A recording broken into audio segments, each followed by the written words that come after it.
bahwa nanti di suatu zaman akan datang seseorang yang namanya dijuluki Tu Pute Inong Kinong.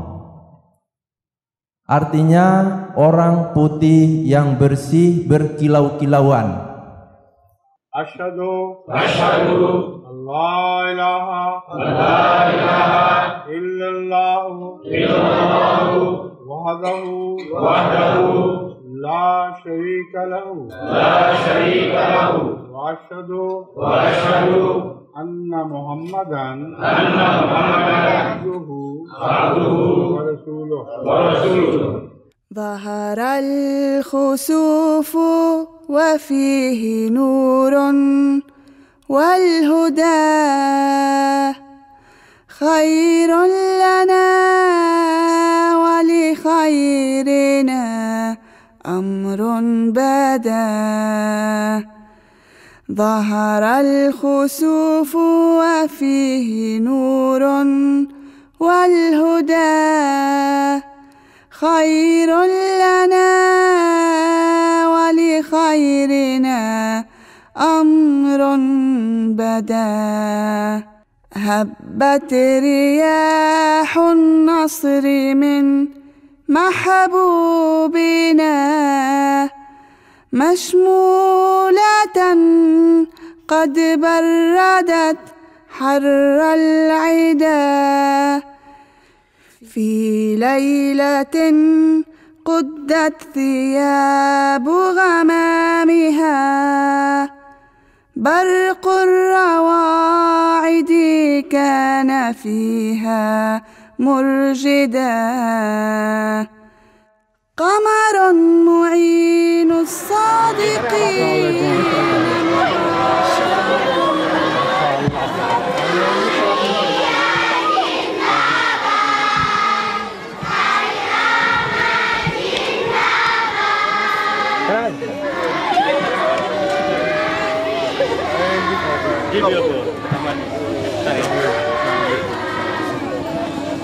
Assalamualaikum.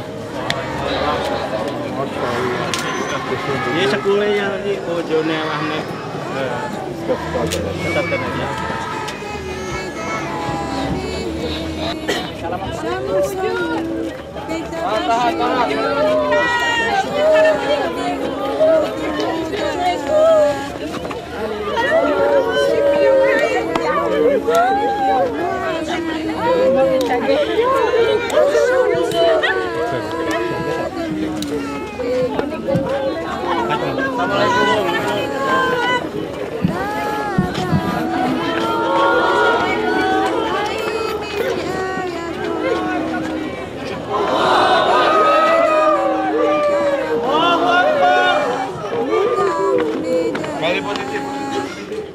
فاسعوا زرافات ووحدانا له متندمين. Kedatangan sang tamu agung, Hazrat Khalifatul Masih Ar-Rabi rahmatullahu alaih, benar-benar telah menggerakkan semangat pengkhidmatan para anggota Jemaat Ahmadiyah Indonesia saat itu. Pengkhidmatan yang berlandaskan kerelaan hati telah mengisi berbagai bentuk persiapan dari berbagai bidang kegiatan. Saya tidak menyangka bahwa akan mendapatkan tugas yang luar biasa ini. Dan saya baru tahu kemudian bahwa ketiga tugas ini harusnya, kata Mayor Mahmud, dia datang lebih dulu sebagai tim advance, harusnya dikerjakan oleh 3 orang, masing-masing satu bidang, yaitu akomodasi, transportasi, dan konsumsi. Tapi entah kenapa Amir pada saat itu, saya sampaikan juga keberatannya Mayor Mahmud, tapi Amir tetap jalankan saja. Jadi, dan tugas ini bukan hanya Jakarta, jadi saya terus mendampingi kemana Huzur pergi berkunjung di jemaat-jemaat Indonesia. Jadi ya 3 tugas itulah yang saya upayakan untuk bisa maksimal. Menyediakan transportasi kendaraannya yang layak dan cukup baik untuk Huzur dan rombongannya, terutama untuk Huzur. Karena saya anggap beliau adalah seperti pemimpin dunia lah. Saya fokusnya melayani beliau itu, saya berusaha sebisa mungkin bahwa beliau adalah tokoh dunia Tentu kendaraannya pun kan nggak bisa sembarangan yang kita pakai. Saya cari betul-betul yang istimewa. Dan alhamdulillah Pak Abdul Qoyum bisa menyediakannya pada saat itu. Nah, rumah memang ada dua pendapat bahwa akomodasi huzur sebaiknya di hotel saja yang internasional. Pertimbangan mereka adalah ya kualitas pelayanan kita kan masih diragukan untuk melayani tamu seagung seperti itu. Jadi ada yang usul hotel-hotel bintang 5 yang memang biasa melayani tamu-tamu negara, itu yang dipilih. Tapi Pak Amir menetapkan mendahulukan rumah anggota terlebih dahulu. Dan Mayor Mahmud pun mengkonfirmasi bahwa Hujur lebih memilih tinggal di rumah anggota. Tentunya kami mempersiapkan kunjungan Hujur ke Indonesia, khususnya ke Jakarta ini adalah tempat tinggal beliau tuh kira-kira pantasnya di mana. Memang sebagian anggota juga lebih senang kalau bisa di hotel aja, terutama yang dekat ke pusat adalah Hotel Hilton. Tapi entah bagaimana Huzur memutuskan kalau bisa di rumah jemaat. Kira-kira akhirnya di Patra Kuningan aja setelah ditinjau oleh tim advance yang datang ke Indonesia yang diantaranya terdiri dari Mayor Mahmud. Jadi dicek rumah-rumah itu, kemudian akhirnya mereka putuskan di Kuningan karena di sini itu kompleks para menteri ya, banyak para menteri, dan kebetulan di muka rumah ini itu rumahnya Pak Habibie di waktu itu sebagai wakil presiden. Sehingga dilihat dari segi keamanan itu baiklah. Ya akhirnya memang diputuskan ya di sini. Mengenai konsumsi, saya tidak membentuk tim khusus konsumsi untuk seluruh Indonesia. Saya hanya menyiapkan tim untuk melayani rombongan Hujur saja, yaitu Pak Denny kalau nggak salah yang saya angkat untuk selama Hujur di Jakarta. Tapi beliau melayani rombongan tamu Hujur, sedangkan Hujur langsung ditangani oleh LI. Jadi LI sudah melakukan persiapan yang sangat baik. Dia lapor kepada saya bilang ya tinggal dilanjutkan saja. Nah itu LI ya luar biasa lah, excellent lah cara bekerjanya. Memang ada sedikit kritik dari Hujur waktu itu. Jadi Hujur bertanya, kenapa disediakan sebanyak ini buat saya? Saya kan makannya sedikit, gitu ya. Itu satu. Terus, kenapa kok disediakan makanan Pakistan terus, gitu ya. Kita karena Hujur tamu Pakistan, kita sebaik mungkin dan sampai Hujur terganggu pencernaan atau tidak selera, jadi kita siapkan memang makanan-makanan ala Pakistan. Salah satunya yang direkrut oleh LI adalah istrinya Pak Faruk, Ibu Uke, yang memang terkenal jago masak-masakan Pakistan. Terus kemudian ada Ibu Neneng Anis juga untuk tim masaknya di situ. Nah, karena Hujur protes, Hujur minta, saya ingin juga mencicipi masakan khas Indonesia. Nah, terus dikasihlah masakan Indonesia dan Hujur sangat menyenangi. Terutama buah. Nah, Hujur diberikan buah-buah yang international fruits. Beliau mengatakan apa di sini tidak ada yang occasional fruits, tropical fruits. Oh ada Hujur. Akhirnya diberi. Ada dua yang Hujur sangat berkesan.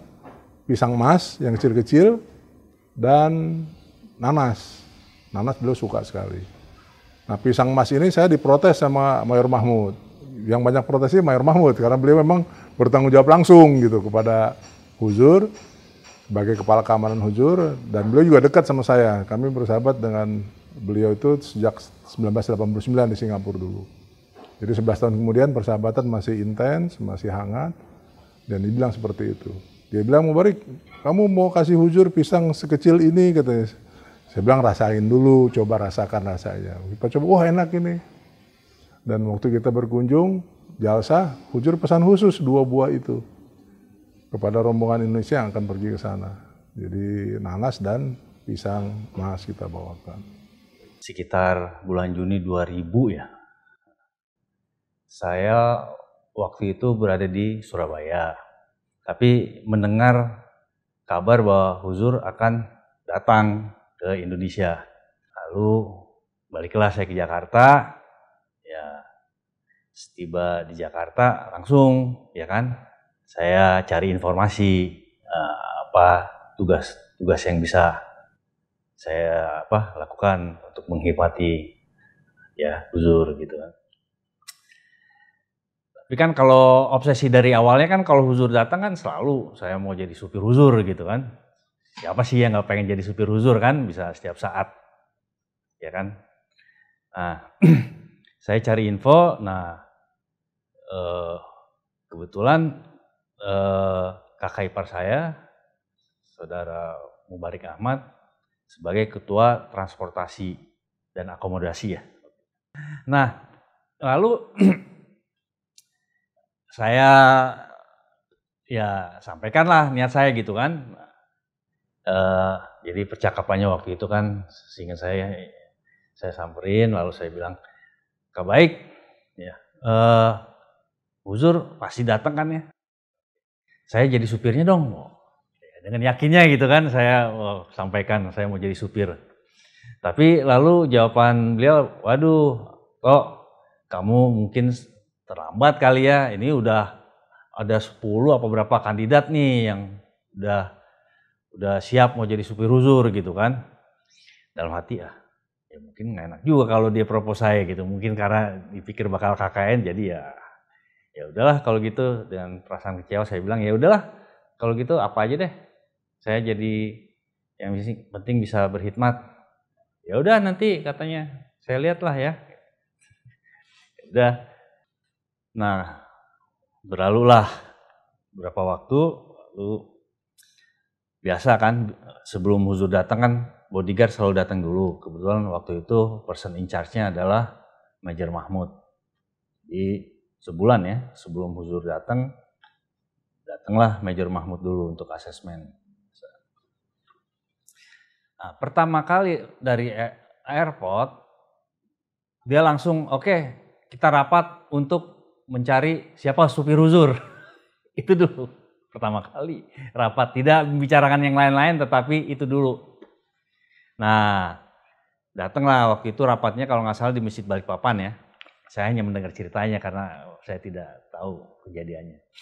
Nah mulailah diseleksi ya siapa supir Huzur. Tapi dari arah situ detailnya saya juga nggak tahu. Ada kesan bahwa itu semua kandidat itu tidak memenuhi syarat. Karena mobil yang dipakai ini kebetulan kan mobil ex-KTT ya, waktu itu KTT tahun 93 ya. Jadi sedikit canggih dan rada gede gitu kan. Jadi ada 2 mobil ya, mobil Mercedes dan Nissan Presiden. Dan yang Mercedes itu emang lebih Nissan Presiden itu lebih canggih lah ya. Jadi pernah mungkin dicoba dulu ngetes, kayaknya pada kikuk semua, ya kan? Udah diputuskan, tidak ada apa lagi, tidak ada argumen, tidak ada protes, udah. Jadilah saya akhirnya supirnya Huzur. Ada SOP-nya bahwa jarak ketika konvoy, jarak satu dengan yang lain harus sekian meter, kecepatan sekian, nggak bisa lebih. Kemudian ketika berhenti pun itu masing-masing, karena ada provider ya, dari provider udah ngasih sign gitu, kita akan berhenti di sini. Dan memang kita sudah dapat jadwal ya. Kalau di Jawa Barat itu dari mulai Manislor sampai kembali ke Kemang itu dijadwal itu hari ini di sini dan berhenti di sini, makan di restoran ini, kecepatan sekian. Kalau ada kerumunan harus begini, begitu. Ya, emang ternyata betul begitu memang. Kita berhadapan dengan kerumunan ketika masuk Tasik, masuk Singaparna luar biasa, sampai Huzur kembali lagi. Mutar arah Terus ketika memasuki Bandung ya, karena ada kayaknya double dengan keamanan lokal, jadi luar biasa ininya gitu. Tapi alhamdulillah masuk Bandung selamat, masuk Jakarta, kami istirahat di puncak juga sesuai jadwal gitu.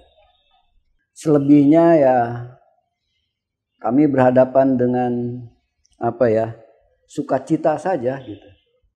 Sukacita, gembira, apalagi ketika harus pagi-pagi karena hujur mau tahajud di Balikpapan. Kita jam 2 udah begini. Itu udah mandi dan sebagainya, udah siap aja. Jadi sewaktu mendapatkan tugas ini antara ya kan bercampur aduk, bingung antara segan, antara bahagia, antara nervous gitu kan. Tapi ya ini karunia, siapa yang mungkin dari seluruh anggota kita di Indonesia ini mendapat karunia ini kan akhirnya saya yang terpilih gitu kan. Jadi ya ini karunia besar, jadi saya harus jalankan gitu kan. Ya awal-awalnya bercampur aduk lah, jadi apa,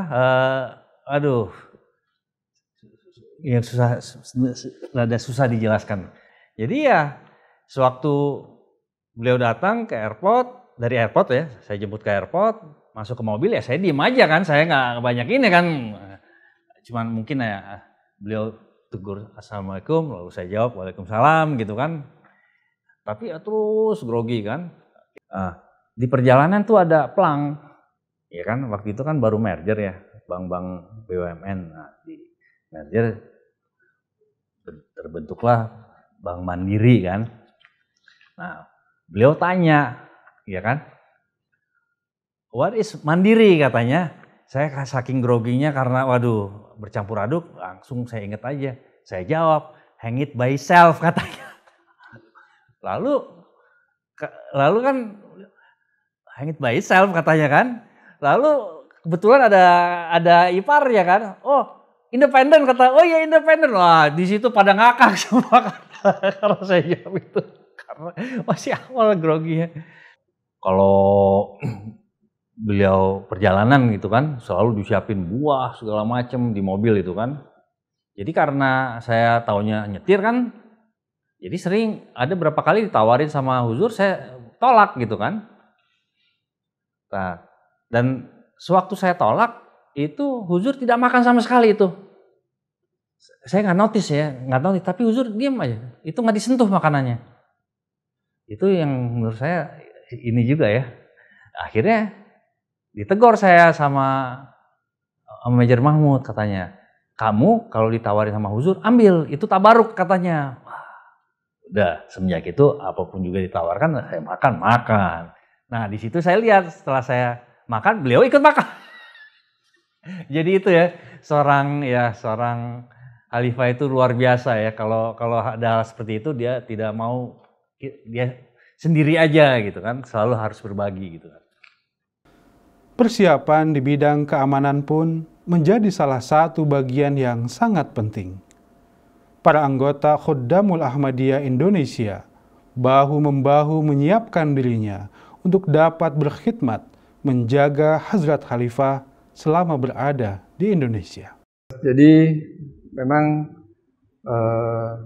persiapan yang dilakukan itu kan Pak Amir Nasional pada saat itu Bapak Kolonel Ismail almarhum, beliau sudah memiliki tim untuk tim keamanan yang terdiri dari para anggota jemaat yang aktif, kemudian juga maksud saya yang aktif di sini adalah dari personel TNI dan Polri, dan juga mulai dari level purnawirawan juga ada. Kalau tidak salah Pak Kolonel Sahabudin yang ditunjuk beliau sebagai kepala keamanan. Nah dari Hudam itu kami dimintakan tetap untuk mempersiapkan tenaga untuk bisa diperbantukan. Tapi dari mulai konsep pengamanannya itu sendiri, itu beliau banyak dipegang oleh Pak Kolonel Sahbudin almarhum. Mulai dari bagaimana persiapan personilnya, kemudian bagaimana pengamanannya seperti itu dan ya. Cuman begitu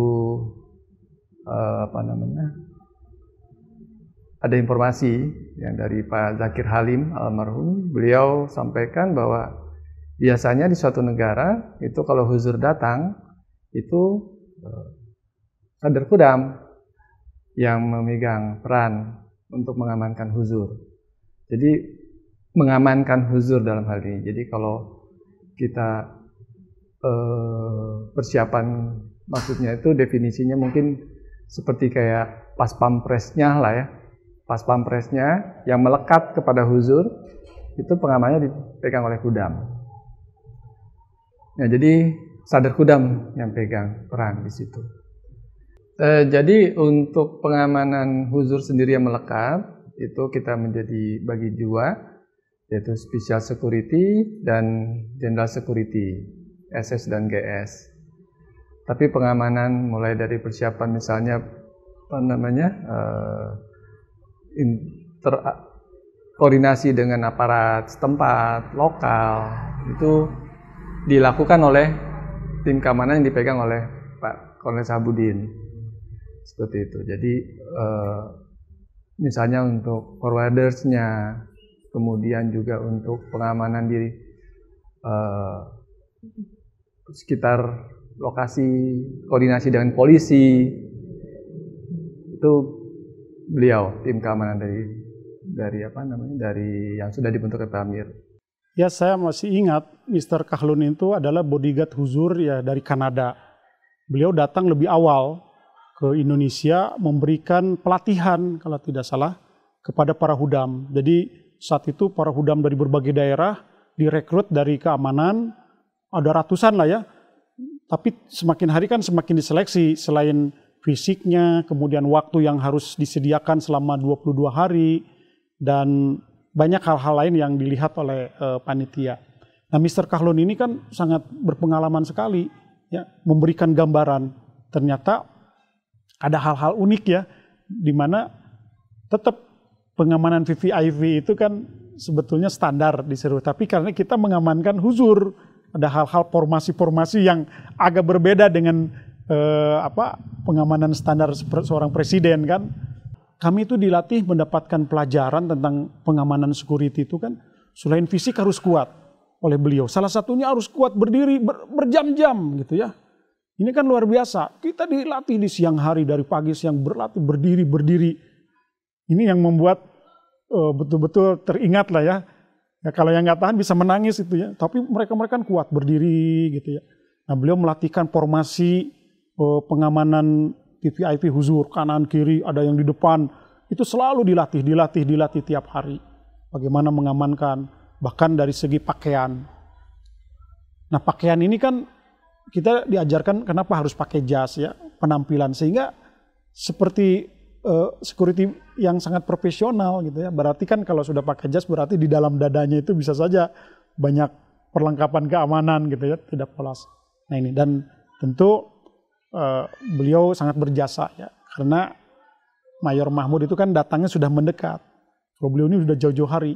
Kalau tidak ada beliau kelihatannya kami juga sulit. Bagaimana teknik mengamankan seorang huzur pengalamannya itu kan. Sementara waktu sudah sangat dekat. Saya kira beliau sangat berjasa lah memberikan pengalaman mendidik melatih para pengawal, sehingga alhamdulillah ya dengan kurnia Allah Subhanahu wa taala huzur selamat. Ada pesan beliau waktu itu kalau tidak salah kepada kami, motivasi. Coba katanya bayangkan kalau nanti Indonesia itu gagal memberikan pengamanan kepada Hadrat Khalifatul Masih ketika di kunjungannya, bayangkan kalian itu akan mendapat murka atau cemoohan dari Allah Ta'ala, dari seluruh dunia, seluruh warga Ahmadi di Indonesia, bahkan anak keturunan itu akan menyatakan menyesali bahwa kalian tidak mampu menjaga khalifah, sehingga khalifah mendapatkan ya kesulitan atau hal-hal yang lain yang tidak diinginkan. Nah, ini membuat kami itu jadi semangat. Kapanpun, bagaimanapun, tidak boleh tidak lepas daripada tanggung jawab keamanan. Bahkan pernah saya mendengar, Pak, awal mulanya katanya keamanan ini akan diberikan oleh tenaga security profesional yang punya senjata, terlatih, satu kompi. Namun ketika Mayor Mahmud datang, wah ini lebih baik dijaga oleh Hudam. Karena Hudam siap mati, siap menjaga huzur. Dan pada waktu itu juga komandan itu adalah langsung ditunjuk Pak Sadar Hudam, Pak Abdul Muksid. Ya secara kemampuan pengamanan kan mungkin tidak ada pengalaman. Tapi beliau menjadi komando tertinggi dalam keamanan. Bahkan semua kendali pada waktu itu ada di beliau. Namun dalam pelaksanaan di lapangan beliau kan menunjuk Bapak Sadikin. Ya, beliau mantan itu juga ya, orang kepolisian lah. Dan beliau pun sudah wafat ya kalau tidak salah. Mudah-mudahan Allah mengampuni beliau. Beliau yang melakukan koordinasi di berbagai macam lini, di ring 1, ring 2, ring 3. Awal-awal sih memang kita ini ya, agak bisa nggak sih kita terkumpul sekian orang. Beliau bilang, udah jangan khawatir, berdoa saja terus, kata Mr. Lone. Berdoa saja bahwa ntar Allah Ta'ala pasti akan kasih. Dan memang benar, banyak yang antusias untuk datang, untuk saya ingin berkhidmat gitu. Ada juga yang datang melalui anggota bapak kita yang itu, Pak bisa nggak ini? Oh silakan masuk aja. Nah, kebetulan kan kita punya standarnya tetap standarnya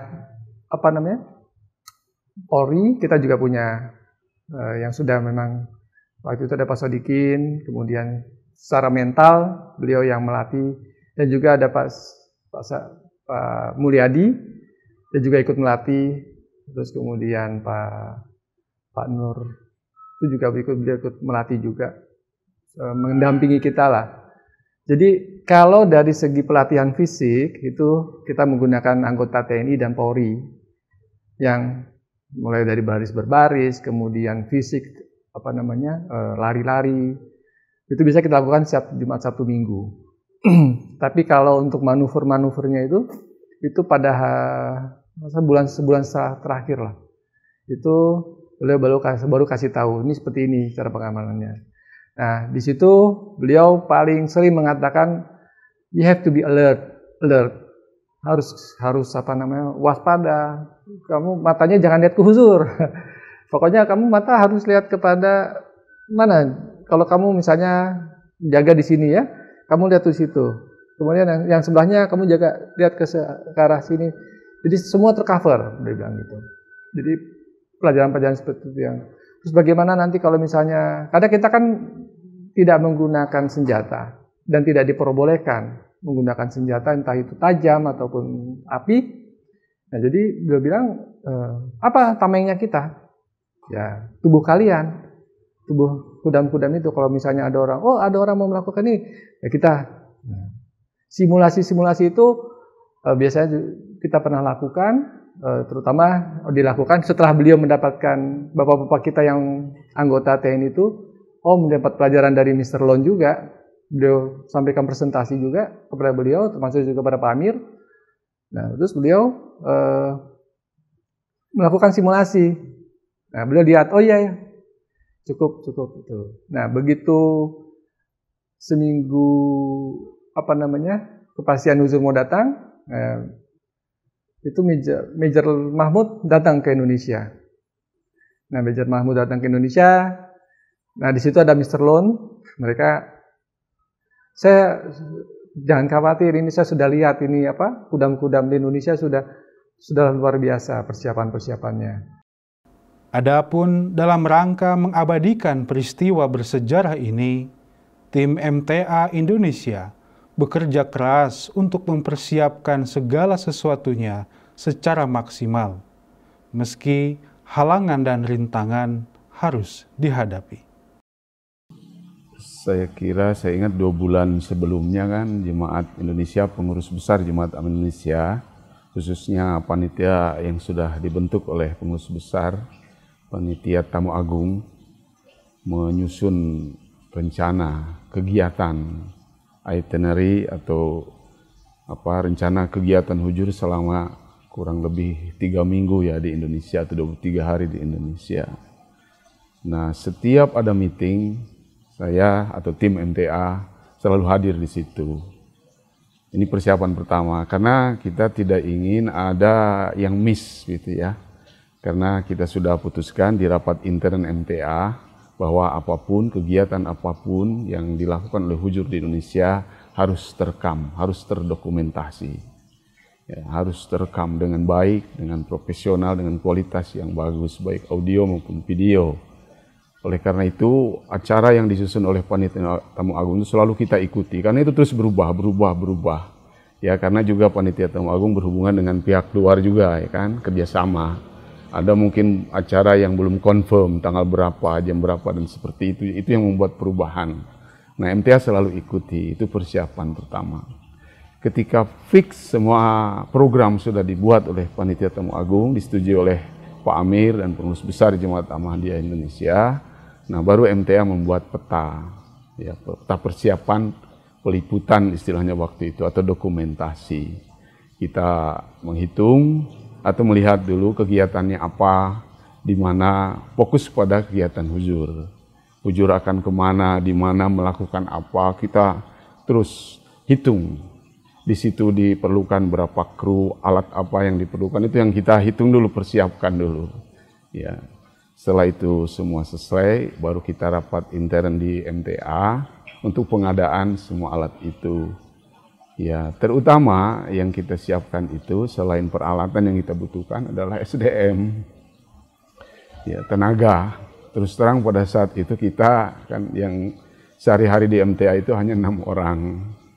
Untuk meliput kegiatan begitu besar, ya, seorang tamu agung, Hazrat Khalifatul Masih, ya, untuk pertama kalinya ke Indonesia, dan juga mungkin ini diharapkan juga oleh jemaat di dunia, seperti apa kunjungannya kan tergantung ke MTA juga gitu ya, seperti apa gambarnya, videonya. Maka itu tantangan yang sangat berat sebetulnya untuk MTA Indonesia, ya, dengan 6 orang. Maka beberapa bulan sebelumnya itu kita juga merekrut tenaga-tenaga volunteer dari Hudam, dari Lajnah, ya. Alhamdulillah dari Hudam banyak yang ikut ambil bagian, kemudian dari Lajnah juga ya ikut ambil bagian. Kemudian kita beri pelatihan, ya. Karena Hudam-Hudam ini juga kan kosong, ya. Pengetahuan mereka tentang kamera, tentang komunikasi dan sebagainya. Maka kita berikan pelatihan secara intensif di MTA di Parung, ya.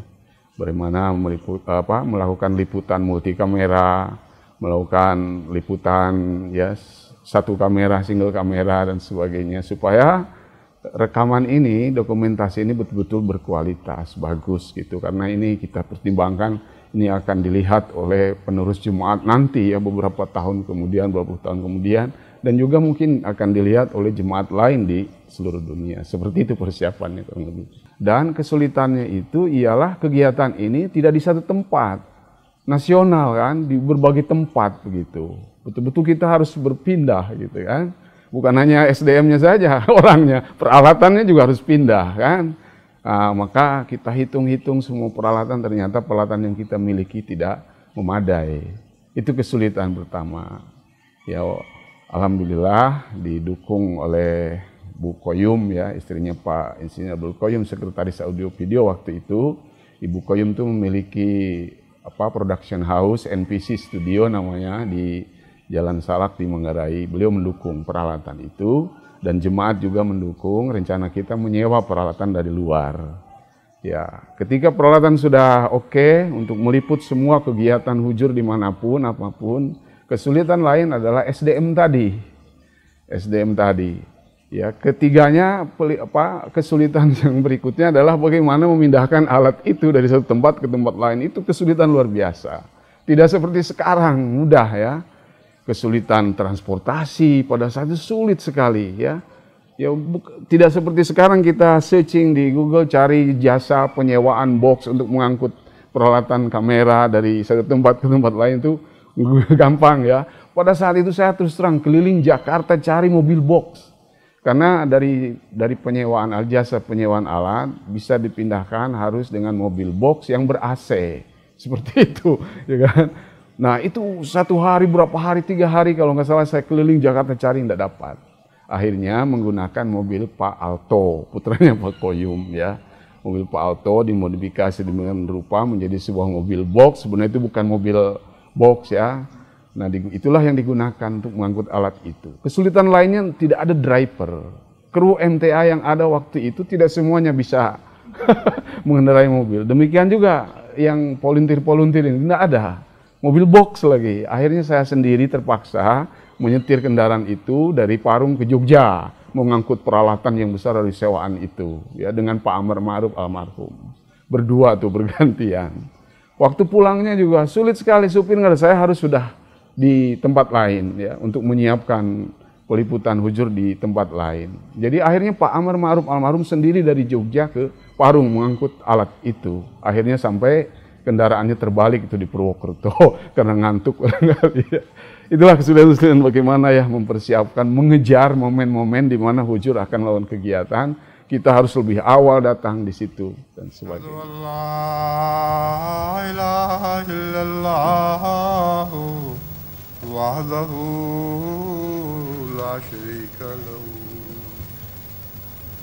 وأشهد أن محمدًا عبده ورسوله أما بعد فأعوذ بالله من الشيطان الرجيم بسم الله الرحمن الرحيم. Nah, ketika memandang beliau pertama kali, luar biasa. Mata saya silau. Saya tidak bisa memandang lebih lama. Air mata saya keluar melihat beliau. Ini manusia, bukan manusia biasa, saya bilang. Ya, saya melihat, padahal kan berjumpa, beliau lewat saja. Saya melihat, ya Allah, Masya Allah. Jadi cahaya kerohanian beliau, cahaya halifah beliau itu betul-betul nampak. Ya, saya betul-betul tidak bisa memandang beliau, hanya berdoa, ya Allah. Ya Allah, panjangkanlah umur beliau, berilah beliau sehat dan kemajuan dalam memimpin jemaat. Demikian juga hal itu terulang ketika beliau datang di Parung. Ya. Kebetulan waktu di bandara bukan saya menugaskan yang lain. Jadi saya berjumpa langsung dengan hujur itu di sini di Parung. Itu perasaan itu keluar lagi ketika saya pertama kali melihat beliau secara langsung ketika di Jalsa London pada tahun 94. Ya, ini bukan manusia biasa. Bagaimana beliau berbicara dengan murid-muridnya, bagaimana beliau ketika ditanya oleh orang-orang gair, beliau begitu sabar menjawab pertanyaan, padahal pertanyaan itu mengundang emosi sebetulnya ya.